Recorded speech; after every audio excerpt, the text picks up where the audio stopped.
We learned yesterday that Starbucks is getting a new boss, same as the old boss. That is, Howard Schultz is returning at least temporarily to his post at the top of the company that he really drove to huge success, as Kevin Johnson would be stepping down. Let's bring in Peter Saleh of BTIG to talk more about this situation. Peter, a managing director and restaurant analyst there, of course. Peter, it's good to see you.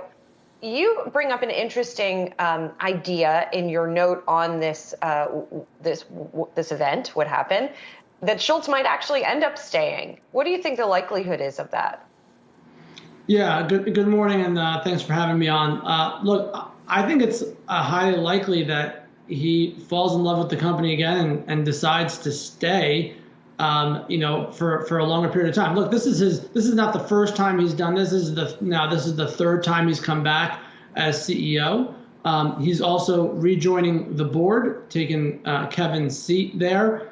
So I know that the company's claiming at this point it's only temporary and they're searching for another CEO, but I think that CEO is going to have the blessing of Howard. And I think that's a pretty high bar. So I think it is possible that he continues on for a longer period of time than most people expect. And I do think that would be really good for shareholders because he is the visionary and he has turned around this company in the past. So I think this would be a really welcome news for shareholders.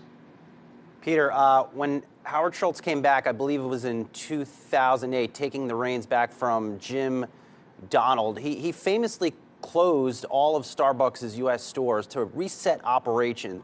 Do you expect another bold move like that, him again, to just, try to improve worker relations or anything along those lines? Yeah, look, I don't expect, I think back then it was far different. They had a lot more issues back in 2008. We were in the middle of a recession. They had a lot of incoming competition. If you remember, McDonald's was launching a McCafe, and there was a lot of concern that was going to eat up some of their lunch. Dunkin' was pushing harder on premium beverages. So they had a lot of different issues. They also had, investors had believed that they had overbuilt, that their store growth needed to be scaled back, and it did. It was scaled back. But he found a lot of success on growth. I mean, the stores today are double where they were in 2008, over 32,000 stores today versus 16,000 back in 2008. The stock price has gone from $5 to over $85. Earnings per share are up tenfold. So he's found a lot of success. He seems to have the magic touch with this brand. Anytime he comes back, he seems to figure out how to fix what's broken and really accelerate growth. What do you think is broken, Peter? Well, I think really what broke was COVID broke it, right?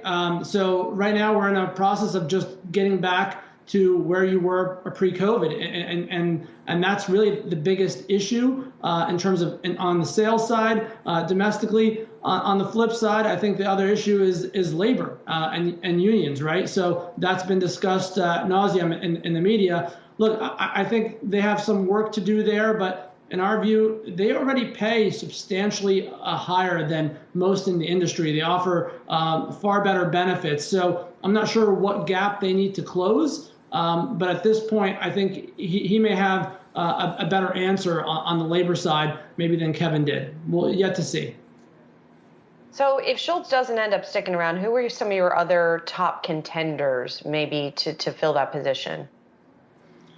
So, look, I think they have a history of promoting from within. So I think if Schultz is not sticking around, you could probably look to some of their other senior leaders within management or maybe even within their board is a possibility. Aside from that, I think they're also interviewing external candidates. So that is a possibility. Don't have I think at this point, I think the highest probability is that Schultz sticks around. You're going to have to find somebody that Schultz really agrees with and shares the same vision with to take over this company. So not saying it can't happen, but I think at this point, my bet would be on Schultz sticking around longer than 6 or 7 months. Really, Peter, we're starting to see a changing of the guard in the restaurant industry. We have Kevin Johnson retiring. We had Wingstop CEO Charlie Morrison retire or move to another company, I should say, after building that brand for many years. Why is this happening? It is a strange time. We've had, Rich Allison also leaving Domino's, and this is all happening within the past, several weeks. So, look, I think a lot of this sounds like lifestyle change, likely brought on by COVID and folks just realizing they want to do something different. So, it's somewhat surprising to us. A lot of these announcements have come out surprising, but I think some of these companies do have deep benches that they can fill the roles, as you saw with Wingstop, as you're seeing at Domino's, and clearly at Starbucks with Howard stepping up. So not a lot of concern on that front, but I do think it's a lot of lifestyle change that's going on at this point. I find that so fascinating, Peter. We've talked a lot about that, about regular workers who have been switching jobs, switching locations, switching lifestyle because of the pandemic, sort of prompted to rethink things. It's interesting that it happens at the top of the heap, too. Peter, thanks for being here. Peter Saleh, BTIG Managing Director and Restaurant Analyst.